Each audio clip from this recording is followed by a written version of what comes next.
Ya está. ¿Qué hacemos?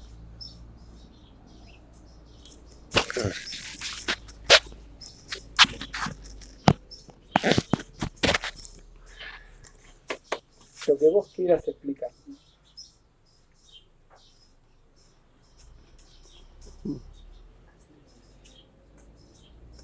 Situación coyuntural de América Latina con epicentro en Bolivia. Bueno, en Bolivia se está dando un proceso que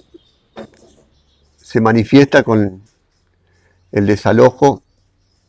y que muchos consideran que se produce un vacío de poder y un debate si hay un golpe de Estado o no hay un golpe de Estado, con la renuncia del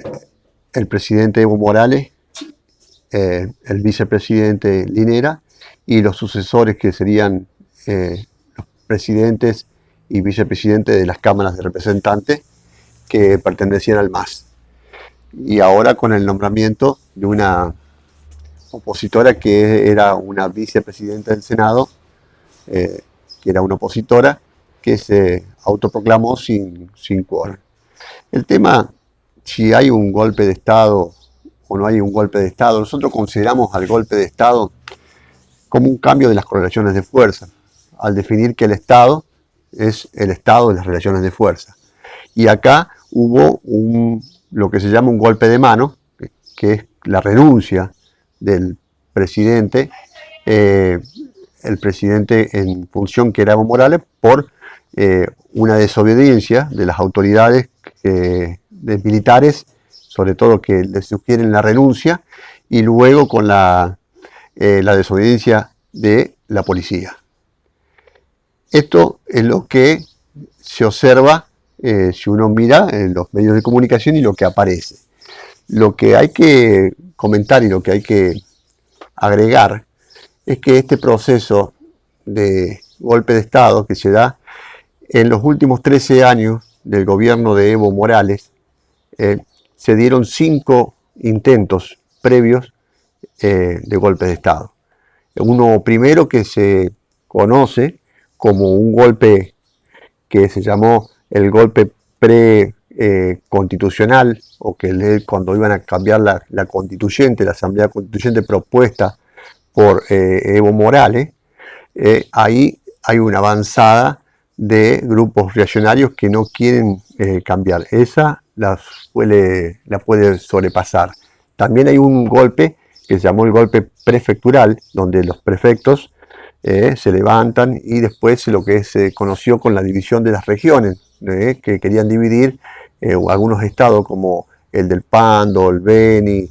Santa Cruz, es decir, los estados más ricos de Bolivia, querían hacer una regionalización. Ese es otro momento del golpe. Y luego, como no se generan, eso coincide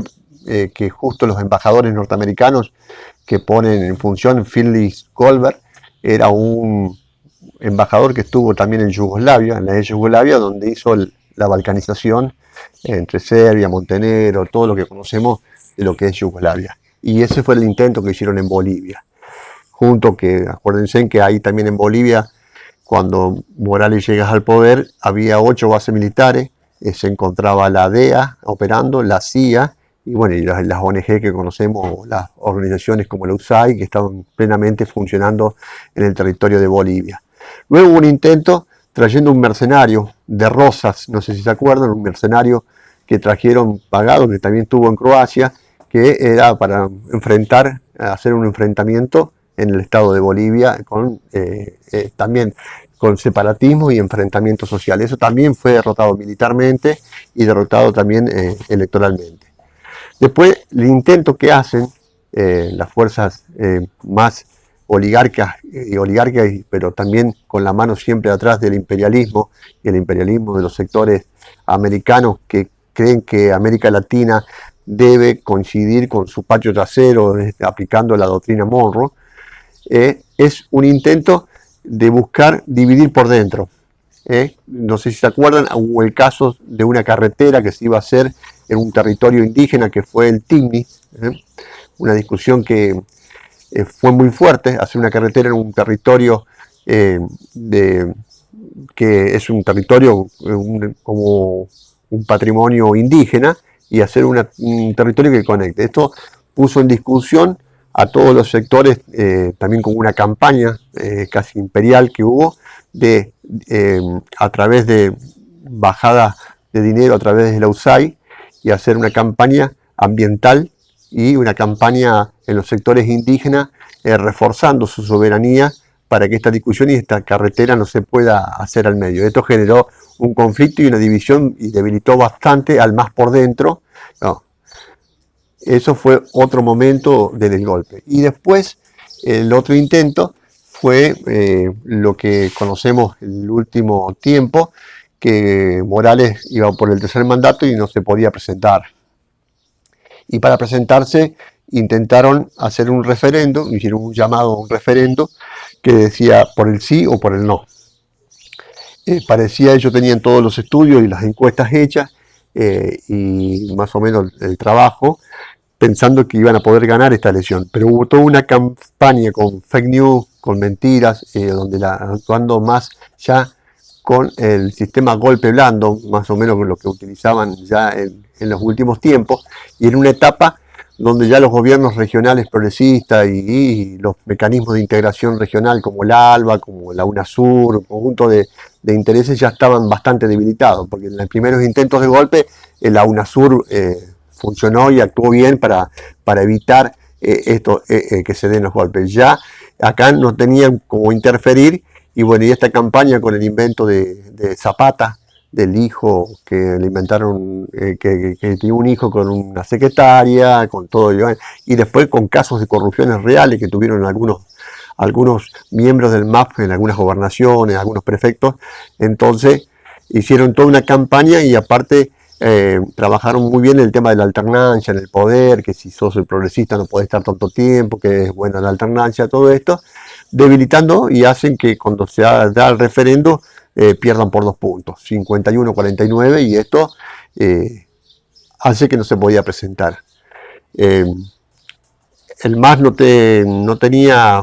un candidato que podía ganar las elecciones, porque el 60% de la población en Bolivia, de más o menos 9 millones, 10 millones de personas que viven, es una población de pueblos originarios, y no tenían un candidato que suplante a Evo Morales. Entonces buscaron artilugios y algunas artimañas que se pueden discutir si son buenas o no. Se buscó tratar de hacer un artilugio, y un juez habilitó para que se presente. Entonces eso ya quedó en condiciones para darle de comer a la derecha. Pero esto no es lo que hizo al golpe, como quieren justificar un montón de medios de comunicación, sino la necesidad del imperialismo de derrotar a los gobiernos progresistas en los territorios, y sobre todo el gobierno de Bolivia, que desde un principio nacionalizó los hidrocarburos, y bueno, y con eso distribuyó riqueza, sobre todo en las clases populares, se hacían indígenas, campesinos, desarrolló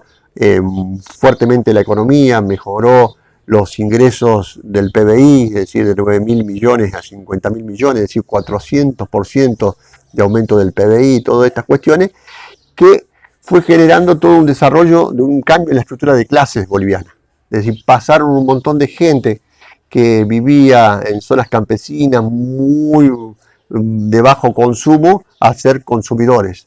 Y al cambiar la estructura de clase, un montón de personas empezaron a ir, hijos de aborígenes, de pueblos originarios, de campesinos, de obreros, empezaron a ingresar a la universidad, empezó a desarrollarse un montón de cooperativas asociadas al negocio minero, al negocio de los hidrocarburos. Se desarrollaron 12 fábricas para la producción de litio. El litio,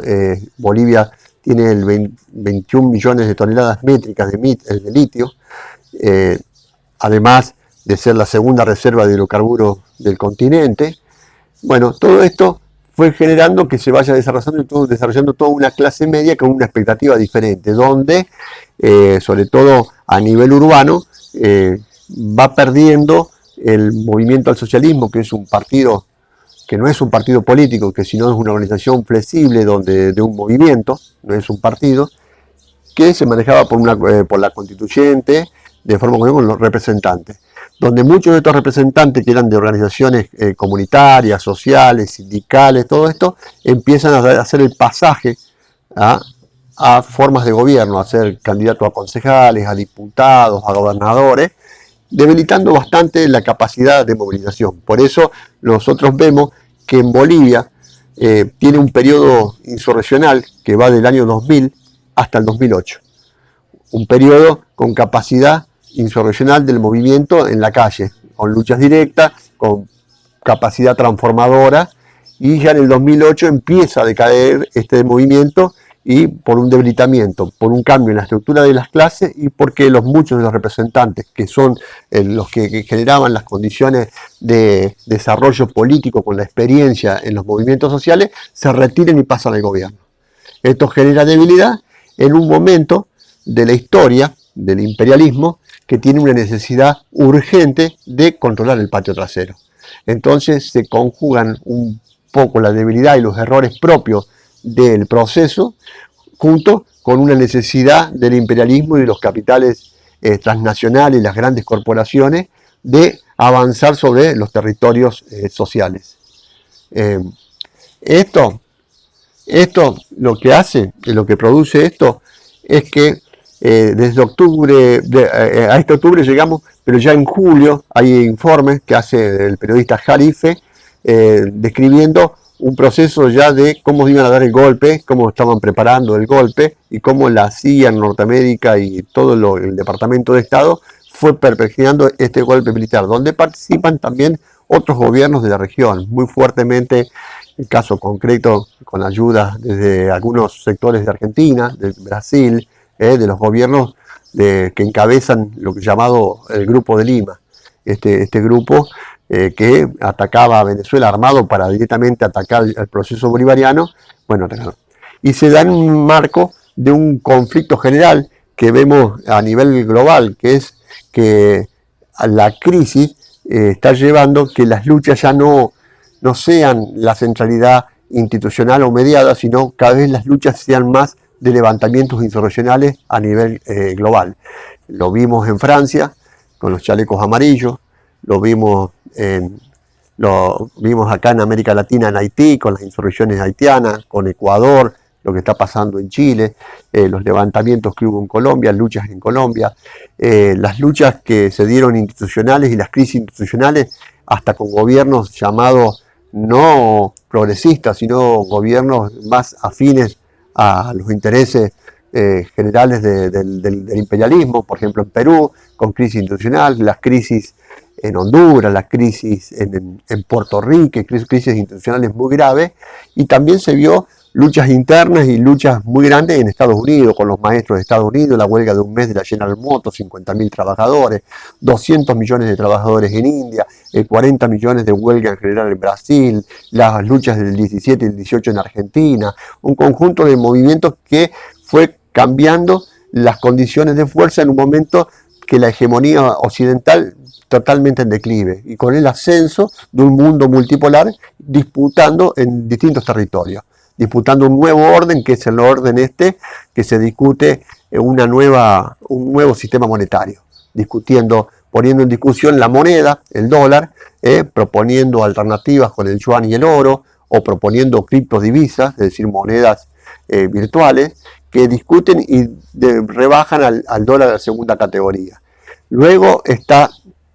en esta discusión hay un conjunto de elementos que fueron todo el gobierno de Trump y todo el Brexit y las cuestiones de los nacionalismos que surgieron, fruto de la reacción ante los embates de lo que es llamado el proyecto global o los globalistas financieros, es decir, los que tienen una capacidad global y de manejar los instrumentos tecnológicos como el sistema GAFAM, donde participa Google, Amazon, Facebook, todas estas, que ya hasta ellas mismas proponen generar propios bancos y propias monedas, como Facebook ya propone la Libra, o Google propone armar un banco, tener su propio banco, por darle credibilidad, para salir a competir directamente con los viejos estados-naciones o con los viejos bancos centrales, o discutir es decir, el sistema financiero por credibilidad. Este debate, esta tensión en el mundo, que también se discute quién controla esa tecnología, y bueno, y una de las tecnologías más importantes en este momento son los celulares inteligentes y el 5G, es decir, los celulares de 5 generación, que es una forma, ese celular tiene una velocidad diferente al 4G, pero aparte se puede conectar a distintos aparatos en el mismo momento, que generaría condiciones más importantes. Entonces, el Internet de las cosas, la inteligencia artificial, la convergencia de tecnologías como la nanotecnología, la ingeniería genética, la Big Data, todo esto estarían haciendo que haya un cambio de paradigma en lo que es los procesos productivos, los procesos del trabajo, los acortamientos de los tiempos sociales, y el que acorta los tiempos sociales y el que domina la tecnología de punta en este momento, que serían estas tecnologías, podría ser el ganador del futuro. Es decir, el que pone eso y colocando la moneda, cómo circulan esas mercancías y por dónde circulan las mercancías, vendría a ser las nuevas potencias mundiales. Eso es lo que está en juego en la hegemonía, y por eso es la brutalidad de las fuerzas que disputen estos proyectos estratégicos, sobre todo en los territorios. Entonces, este territorio, como América Latina, es un territorio que históricamente fue, después de que se retiró España de la colonia, disputado por los ingleses y por los norteamericanos, y particularmente en el último tiempo, a principios del siglo XX, Norteamérica se hizo muy fuerte en este territorio y quiere controlar, sobre todo las líneas más retrasadas de América, como los americanistas, lo que es el trumpismo y todo eso, controlar a sangre y fuego este territorio, porque es parte de la disputa mundial en esta que se está dando con el mundo emergente, con China, con Rusia y con los capitales globales. Entonces hay una necesidad de controlar. Por eso es la voracidad que tiene y de generar en este momento donde hay disputas en América Latina, y que se puede a lo mejor hablar, se ha retomado con vitalidad y con fuerza, volver a un ciclo progresista, después de las derrotas del 2015 de Argentina y la caída del PT, con los golpes que le dieron a Dilma, y después con el empresamiento de Lula, y que ahora está libre Lula, y que con el que ganaron en México y la posibilidad de que gane los Fernández en Argentina, y todo el debilitamiento que se había hecho en Ecuador a Lenín Moreno, y el debilitamiento que estaba teniendo Piñera, la llegada de vuelta al gobierno de Evo Morales y el sostenimiento del proyecto bolivariano, podrían dar un nuevo ciclo,